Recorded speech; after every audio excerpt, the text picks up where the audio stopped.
Hello, hi guys! Magandang hapon sa inyo lahat. This is Shin from Masigari Channel, a faith healer, also matarder. So ngayong hapon na tingnan natin ang bisabisay ng ating mga gabay.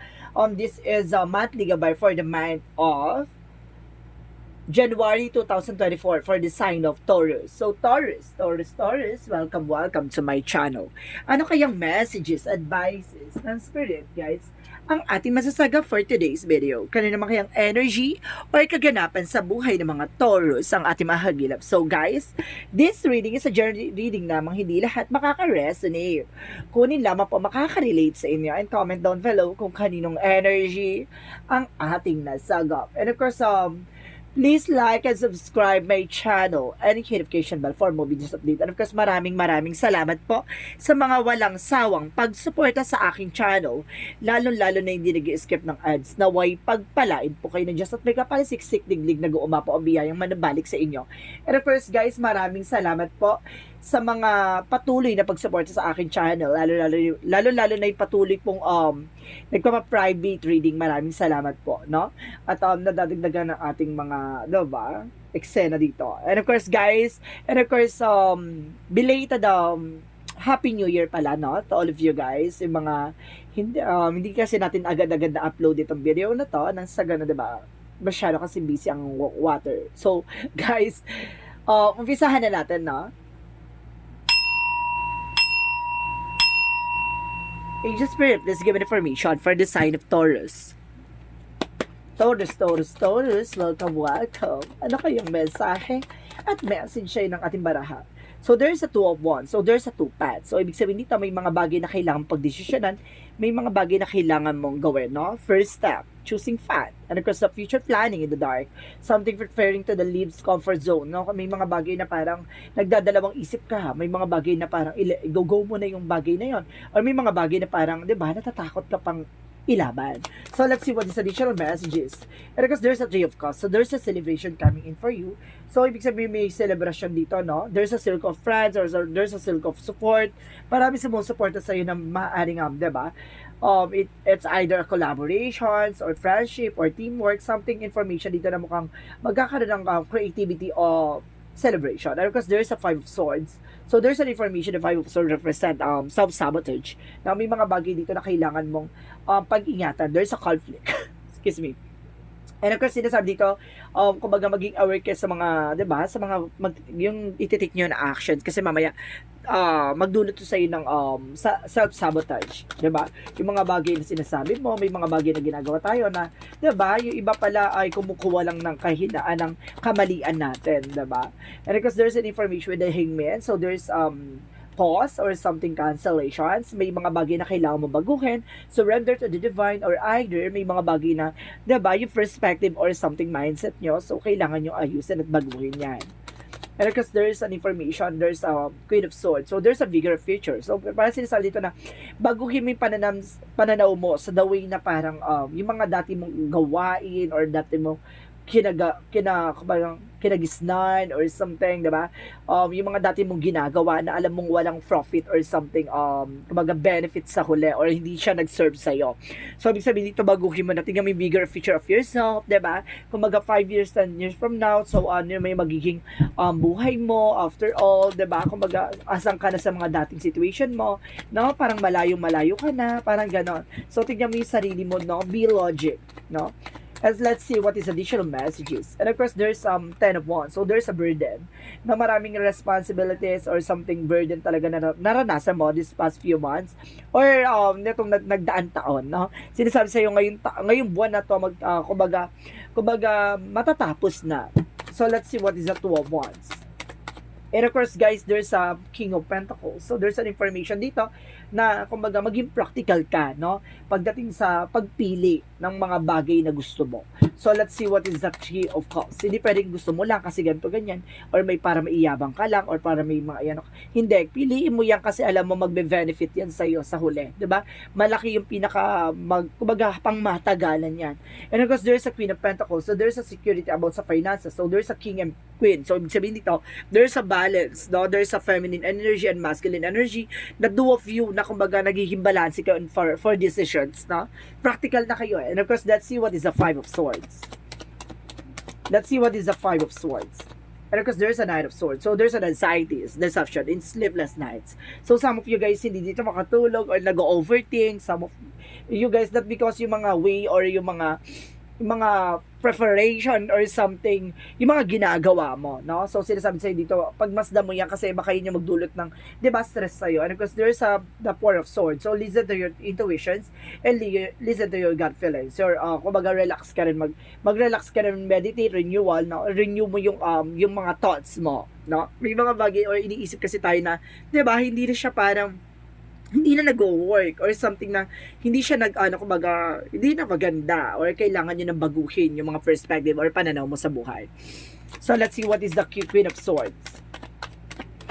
And of course, guys, there's a Knight of Cups. So, there's an offer that brings you bigger future of yourself. So, sinasabi dito, makikita mo na yung mga bagay na, di ba, yung magiging yung magiging magandang kinabukasan mo or something, kumbaga yung para makiklear mo yung boundaries from all that worries or all that burdens na naranasan mo, no, sa talambuhay mo, parang ganon, para sinasabi piniklear mo na or re-reconstruct mo na, no, yung mga bagay-bagay, inaayos mo na in a better place or better situation. Because let's see what is the Ten of Wands. So there's a Knight of Pentacles. So there's a security. Sinasabi dito maging secure ka about sa finances mo. No, kumbaga matuto ka na sa nangyari sa'yo from the past, and of course slow and steady, no, panatiling kalmado. Hindi mo kailangan maging agresibo. So let's see what is the Two of Wands and the King of Pentacles. So there's a King of Wands. So there's a control, no? There's a vision. So sinasabi sa'yo dito na kailangan kumbaga, kontrolin mo yung emotions mo sa pagdidesisyon. Yan yung sinasabi, di ba? Hindi ka pwede magpala-desisyon dito. Kailangan pag-iisipan mo mabuti. So, let's see what is the Three of Cups and of course, the Queen of Pentacles. And of course, there is a Page of Cups. So, there is an intuitions na makikinig ka dito sa inner voice mo, sa mga, so, some of you guys, no, kumbaga, pinapatalas dito ang intuitions mo sa mga tao sa paligid mo. Di ba, may mga tao sa paligid mo na nandyan lang kapag kailangan ng tulong mo. So, ibig sabihin dito, kailangan mo maging practical. So, may mga tao talaga tayo nakakasama na in a good, better, di ba, in better way or something na pag itong tao na to makakasama natin kasi kumbaga tinutulungan din tayo, and of course parang may benefits sa atin, parang, di ba, kumbaga hindi tayo parang parang something bullying or something, kumbaga ginajudge ka for who you are. So sinasabi dito, kailangan itong tao na to, yung pakikisamahan mo or yung mga taong kaibigan mo sa paligid mo na, di ba, tanggap yung flaws mo, di ba? So let's see what is the Five of Swords and of course the Knight of Swords. So there's a Seven of Wands. So protect your power, protect yourself. So ibig sabihin, protection mo yung sarili mo laban sa mga tao, di ba? Inggitera pala sila na naiinggit lang sa'yo, yung pala sinisiraan ka, di ba? So let's see what is the surrender, the Hangman, and it is the Four of Swords. And of course, bakit sinabi surrender? So let's see, sinasabi dito with the King of Swords. So, ibig sabihin dito may mga bagay na kailangan mo i-surrender siguro, no? Yung katotohanan, yung mga bagay na bigay sa'yo ng kaliwanagan, i-surrender mo kay God yan. At may mga bagay na kailangan mong putulin, di ba? Kailangan mong alisin. So, sinasabi din yung ayusin mo yung mga bagay-bagay na nasa paligid mo, i-clear mo yung boundaries. And of course, let's see what is the Queen of Swords and the Knight of Cups. And of course, there's a Knight of Cups. So, there's a wish fulfillment. So, there's an offer that brings you a wish fulfillment. So, ibig sabihin dito parang, di ba, parang mensahe yan parang ibon to, na parang palapit sa'yo na something na may message na ipaparating sa'yo na, di ba, yung parang, parang ito na yung, kumbaga, this is the signs or symbolize na parang, di ba, this is the moment na kailangan mo na mabago. Di ba, sa lahat ng pinagdaanan mo, itong katuparan sa hiniling mo ay may isa sa katuparan talaga. So, let's see what is the Ten of Wands, and of course, the Knight of Pentacles. So, there's a magician. So, there's a manifestations. No, may mga bagay na unti-unti ka na mamamanifest, may mga bagay na unti-unti ka na matutupad in order to your favor, no? And of course, sinasabi dito, guys, there's a Five of Pentacles, so there's a financial loss or something isolation. So, may mga bagay na kailangan iwasan para hindi ka magipit, hindi ka di ba, hindi ka na makabalik sa dati mong, di ba, kinagisnan, nakahirapan. And because there's a Ten of Swords in reverse, so there's a recovery. So, makaka-recover ka na from the stranger, for impostor, sa mga traidor, sa mga tao na yan. Kumbaga, naka-recover ka na kasi alam mo na no? Kumbaga, tumalas ang iyong intuitions, tumalas ang iyong, kumbaga, vibrations, tumalas ang iyong, kumbaga, instinct, no, sa mga bagay-bagay or sitwasyon, lalo-lalo na yung tao sa paligid mo. Kumbaga, pag itong tao na to ay, kumbaga, nega or something toxic to, nararamdaman mo na no? Kumbaga, hindi na kailangan pang ipaalala sa iyo ng mga tao sa paligid mo, bagkos nakikita mo na yung magiging result. So, let's see what is additional messages for career. For career is the Nine of Wands. So, there's a perseverance. So, sinasabi dito na final push. May mga bagay na kailangan mong gawin para sa ikabubuti mo. And because there's an information dito close to success. Napakalapit mo na para mag-success. And because there's the Queen of Wands. So, there's a confidence. So, kailangan, kumbaga, pag matutunan mo, no, na hindi ka dapat bumabase sa mga sasabihin ng ibang tao. Kailangan mo, alamin mo, kumbaga, i-adapt mo sa sarili mo na yung mga bagay sa paligid mo ay ano na lang yan, di ba? Parang bonus na lang yung ma-appreciate nila yung mga ginagawa mo, no? Kumbaga, hindi mo kailangan patunayan yung sarili mo sa kanila, hindi mo kailangan na ipakita mo sa kanila kung ano man ang estado mo sa buhay or kung ano man yung inangat mo sa buhay. Bagkos ipakita mo sa sarili mo kung ano yung mga bagay na dati kang ikaw na, 'di ba? Ang layo mo na sa dating ikaw. Yung mga bagay na hindi ka na magpapabudol or hindi ka na magpapaulit sa mga tao, 'di ba? Na mainggitera, na hinihila ka pababa, 'di ba? Kumbaga nandoon ka na sa mga taong nakakasama mo na iaangat ka, no? Sa kung ano man ang meron ka. Ganon, di ba? Bagko sa i-judge ka, kumbaga, inaangat ka at, kumbaga, tinutulungan kang bumangon. Ganon. So, let's see what is, additional messages for, love life. Sa love life, there's a judgment. So, there's a wake-up call. So, there's an information dito na, kumbaga, there's a final decision or something else. Inner calling, no? And of course, there's a Nine of Pentacles na, kumbaga, pagdating sa love life, kailangan magkaroon kayo ng transparency, no? So, sabi dito, there's a rewarding effort na magsasucess kayo kung pares kayo sa isa't isa na may balance, no? Kailangan yun balance sa isa't isa. Kasi at the end of the time, kumbaga yung life purpose mo at yung mga bagay na talagang gusto mo makuha ay makukuha mo with achievements yan, guys, no? Kumbaga, sinasabi dito na, kumbaga, lahat ng mga bagay na yan ay talaga ibibigay sa'yo, no? At lahat yung mga bagay na sacrifices, no? Yung mga bagay na pinaghirapan mo, lahat yung makukuha mo. So, let's see what is additional messages for health. For health, sa health mo, there's the moon card. So, there's a mystery. Something information dito. Parang sinasabi dito, may misteryo dyan sa mga bagay na pagdating sa health mo, may mga nararamdaman ka na hindi siya certain na parang, diba? Kumbaga for medical. So, there's a spiritual. So, ibig sabihin dito, may mga taong gumagawa behind your back. There's a hidden agenda. No, itong nararamdaman mo, hindi siya natural. So, there's a Seven of Swords. So, there's a sneakiness. So, mayroon taong nagsisinungaling sa'yo, tapos yun nga, diba? Kumbaga, kumukuha ng informasyon, tapos ginagawa ka na eksena. Diba? Ganun yun. Kaya may nararamdaman ka. So, ibig sabihin dito, there's a something information na, kumbaga, ginagawa sa'yo. No? Mayroong, kumbaga, there's a spiritual talaga ako na sense talaga dito. Kasi hindi siya for medical. So, there's a spiritual. So, let's see what is the magical fairy messages. So, let's see what is the magical fairy messages. So, there is a vegetarian. So, kailangan mo ng vegetable, guys, no? Kailangan mo ng vegetable dito. Kumain ka ng mga vegetable para maayos yung inflammatory mo or something information. Kumbaga, something yung ma-boost yung immune system mo or like I said, parang no? Para makatulong sa'yo para sa panunaw, no? Yung ganon. Para maayos ang iyong pag-digest. So, let's see what is additional messages for Yin and Yang Oracle card. So, there's a Yin and Yang Oracle card represent there's a regret. May mga tao sa paligid mo or may mga tao pinagsisisihan yung mga bagay na ginawa sa'yo. And of course, there's a party. Also, there's a third party. So, ibig sabihin na itong taong gumawa sa is a third party. It's either a family related or friends or relationship, no? And there's a separation. So, there's an information na parang there's a longing. So, may mga pinagbuklod or pinaghiwalay or something dito na parang matagal na kayong hindi nagkikita ng it's either family related, gano'n. Kumbaga, there's a separation na talagang humiwalay ka talaga eh. And there's an autumn sa harvest time. So, ibig sabihin dito, simula nung humiwalay ka doon sa sitwasyon, naramdaman mo yung tagumpay, naramdaman mo yung harvest time kumbaga, kasi kumbaga, there's a toxic family talaga, no? Kumbaga, dahil sa nangyari sa'yo na, kumbaga, di ba?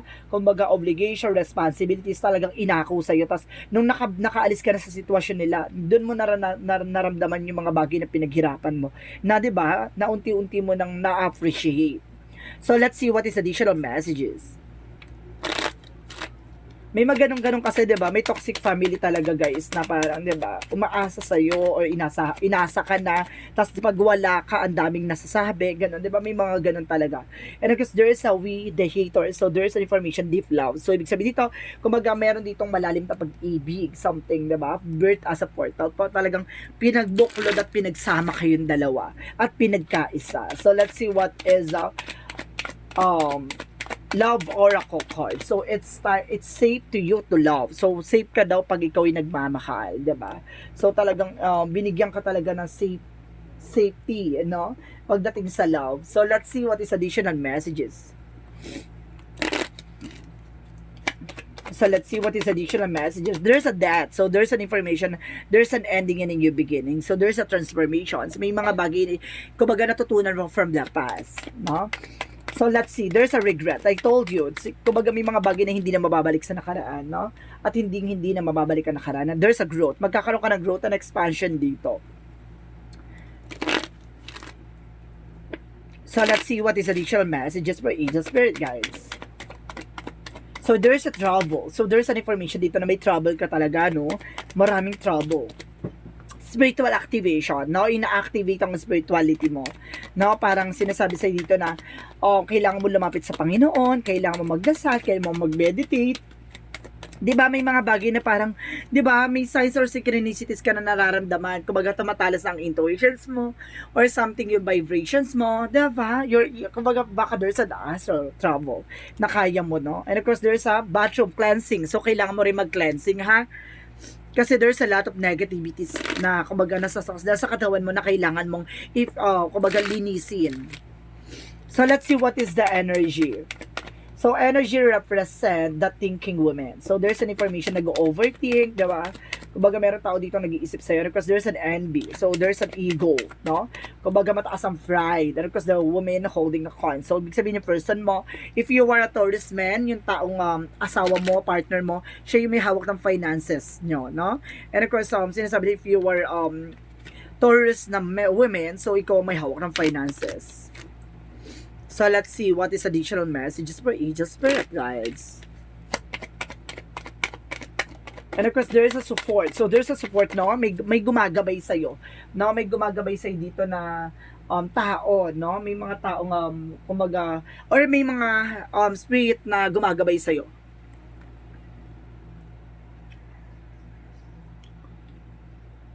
And there's an oracle, guys, no? Kumbaga, parang nakita mo na yung kasagutan, eh. Nagmamaang-maang ka lang. Parang ganun. No, pinakita na sa'yo sa panaginip mo, or something sa intuitions mo, hindi ka na nakinig. So, let's see what is the Archangel Raphael.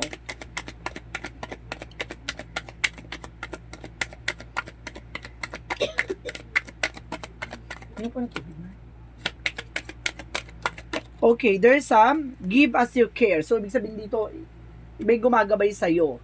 No? Parang sinasabi dito, tutulungan ka sa mga daanin mo or may mga bagay na, or sa sitwasyon mo, no? Yung mga bagay na pinagdadaanan mo. And of course, there's a second opinion. So, kailangan mo ng second opinion. Diba? So, let's see what is the Monsology. Let's see what is the Monsology. So, sinasabi ng Monsology is the luck is in your side. Wow! Talagang yung swerte talaga papabor sa'yo, no? Talagang pinapakita talaga at kumbaga pinapaalam sa'yo na yung pagkakataon na to ay hindi siya parang parang there's a blessing in this, guys, talaga. Na talagang mangyayari ang dapat mangyari. Ganon. So, let's see what is additional messages. So, there's oh my God, emotional riding high. So, this is the moment na parang magiging emotional ka kasi parang you are being blessed. Parang, di ba, sa daming pinagdaanan mo. So, this is the moment na paabot kamay mo na. And of course, there's a surrender to the divine. Yung mga tao sa paligid mo o yung mga tao nga nakasama sa'yo or gumawa ng hindi maganda sa'yo, surrender mo kay God. Na huwag ka magbibigay o magkikimkim ng galit. So, you and your loved ones are safe. Safe naman daw ang mga mahal mo sa buhay. So, let's see what is Archangel Michael messages. What is Archangel Michael messages for you? So there's a guarded and protected. So, ginagabayan ka talaga, pinoproteksyonan ka dito, ha? And of course, there's a go forward fearlessly, no? Kumbaga sinasabi sa'yo dito na huwag kang matakot, huwag kang mangamba, magpatuloy ka, no? Gawin mo yung mga bagay na dapat mong gawin. Huwag kang matakot, huwag kang magdalawang isip, no? May mga bagay dito na parang pinoproteksyonan ka at ginagabayan ka. Saan namang ang ginagawa mo, anumang circumstances na pinagkakaabalahan mo, this is the moment na parang, diba, full support sa iyo ating angel spirit. So let's see what is the chakra messages. So let's see what is the chakra messages for you. So there's a soulmate. So maaaring soulmate kayo ng person mo, no? Or partner mo. And there's a perseverance. May mga bagay na kailangan mong pagtiyagaan. May mga bagay na kailangan mong, diba? Hintayin mo yung perfect timing o yung timing na para sa'yo. So this is the angel's answer, guys, no? Pwede kayong mag-question dyan. Mag-isip kayo ng magiging questions. There's a yes and no, no? And of course, mag-isip kayo. Bibilang ko ng 3. Kailangan nakapag-isip ka na, okay? 1, 2, 3. Angel's answer. Give me an answer for your question. So, there's a big happy changes. Talaga may, oh my God, ang ganda. Kasi there's a big happy change. There's a yes, ha. There's a big happy changes na mangyayaring sa buhay mo. And because there's an abundance. Talagang kasaganahan talaga yung naghihintay sa'yo. Big happy changes, abundance is coming your way. Diba? Abot kamay mo na eh. Huwag kang susuko. Laban lang ng laban. Diba? Hanggang sa makuha mo yung mga bagay, diba? Na mga, diba? Pinaghirapan mo. So, let's see what is the Jesus loving quotes. So, ano gusto sabihin sa'yo ni Jesus? Let your light so shine before men, that they may see you the good works and glorify your Father which is in the heavens. So, ibig sabihin dito, kumbaga hayaan mo yung, hayaan mong kumbaga kuminang ka or kumbaga hayaan mong mag-grow ka no, on your own. Parang sinasabi dito na kumbaga yung mga bagay na ginagawa mo na yan, magre-reflect yan sa'yo. Lahat ng sacrifices that you done, no, lahat ng mga bagay na yan, kumbaga ma-harvest mo yan at the end of the time. So may mga bagay lang talaga na ipapakita sa'yo yung mga bagay na yan ni God kapag kumbaga hinug na yung sitwasyon or kapag luto na yung para sa iyo. So sinasabi dito, huwag kang mangamba, huwag kang mag-alala or huwag kang magmadali, no? Hayaan mong mangyari ang dapat mangyari. So let's see what is the angel's number. Kasi si God lang ang makakakita niyan eh. Hindi yan makikita ng ibang tao. Lalo-lalo na mga inggitera at mga taong mapanghusga sa paligid mo. So there's an I am untouchable. You have a desire to succeed and will feel most accomplished when your work benefits others. Your intuitive awareness of what people want you to come up with innovative solutions to meet their needs. So, ibig sabihin dito, kumbaga may mga tao sa paligid mo, diba? Kumbaga tinutulungan mo, may mga tao talaga na, kumbaga ano yung mga pangangailangan or ano may yung gusto nilang malaman, no? Kumbaga napaka-kind mo na tao, napakabuti mong tao. Kumbaga, sinasabi sa dito maging aware ka hindi sa lahat ng oras, 'di ba? Kumbaga meron diyan sa paligid mo na ayun yung sinasabi na self-sabotage. Mag-iingat ka kasi meron diyan sa paligid mo na, 'di ba? Nagtatanong, kumbaga yun pala hindi para kumbaga hindi in the good way, no? In the bad way kasi yung gusto nilang mangyari. Na para masabotahe ka, para matraidor ka, ganun. Kaya hindi sa lahat ng oras talaga ipagkakatiwala mo. Na kailangan kumbaga sinupin mo yung kaalaman mo or sinupin mo yung mga bagay-bagay sa paligid mo na alam mong kumbaga tatayurin ka, diba? Kaya mag-ingat ka kung ano man ang pinangahawakan mo. So let's see what is the messages of life. Pero kasi sinasabi dito, there is everything changes. So there's information talaga na may pagbabago magaganap. No? At ngayon January dito na yung simula ng pagbabago. As soft lights or rays from the heart, it illuminates truths around me and transforms every situation I encounter.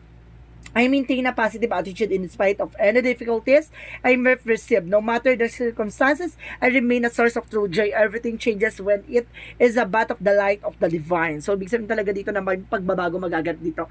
Kumbaga, lilinisin muna ni God yan. Lilinisin muna ng ating mga gabay yung mga bagay na marumi or something negative sa'yo. Diba? Aalisin niya yung mga bagay na, diba?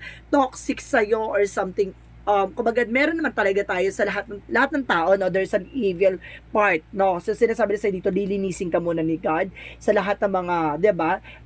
Kumbaga tukso sa pagkatao mo, parang ganoon. Kumbaga lilinisin niya muna 'yan bago niya ipakita sa iyo yung mga bagay na para sa iyo. So yun yung mga part na magbabago na at simulan na ang pagbabago. So this is the moment. Kumbaga guys, this is a monthly gabay for the month of January 2024 for the sign of Taurus. So Taurus, maraming salamat for a monthly gabay. And of course, guys, this once again, this is Shin Rodriguez, Mamayasagari Channel, a faith healer, also mata reader. Maraming salamat guys sa mga walang sawang pagsuporta sa aking channel, lalo-lalo na hindi nag-skip ng ads. Naway pagpalay po kayo ng Diyos at may kapal. Siksik liglig nag-uumapa ang biyayang manubalik sa inyo. And of course, once again, maraming salamat and see you in the next video. Bye-bye and babush.